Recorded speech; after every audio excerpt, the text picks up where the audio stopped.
ஜாதகத்தில் குரு பலன் இருந்தும் குழந்தை பாக்கியம் தள்ளிப்போகும் தம்பதியினருக்கான எளிய பரிகாரம் இது. 1. பரிகார முறை. உங்கள் சொந்த ஊர் அல்லது குலதெய்வம் கோவில் அமைந்துள்ள ஊருக்கு செல்ல வேண்டும். அங்குள்ள ஆறு ஓடை அல்லது நீர்நிலைகளிலிருந்து 7 கூழாங்கற்களை எடுத்து வர வேண்டும். 2. செயல்முறை. அந்த 7 கற்களையும் உங்கள் வீட்டு படுக்கை அறையில் ஒரு இரவு வைத்திருக்க வேண்டும். 3.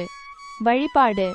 மறுநாள் காலையில் அந்த கற்களை சுத்தமான நீரில் கழுவி குலதெய்வ படத்தின் முன் வைக்க வேண்டும்.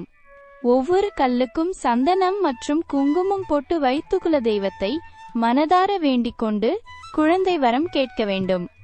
ஜாதகம் நன்றாக இருந்தும் குழந்தை பாக்கியம் தள்ளி போகிறதா? இந்த பரிகாரம் செய்யுங்கள். உங்கள் சொந்த ஊர் அல்லது ஆற்றுப்படுகையில் இருந்து 7 கூழாங்கற்களை எடுத்து வாருங்கள்.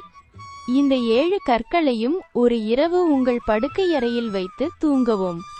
மறுநாள் காலையில் கழுவி அதற்கு சந்தனம் மற்றும் குங்குமம் போட்டு வைக்கவும். குலதெய்வ படத்தின் முன் வைத்து குழந்தை வரம் வேண்டி வணங்கவும்.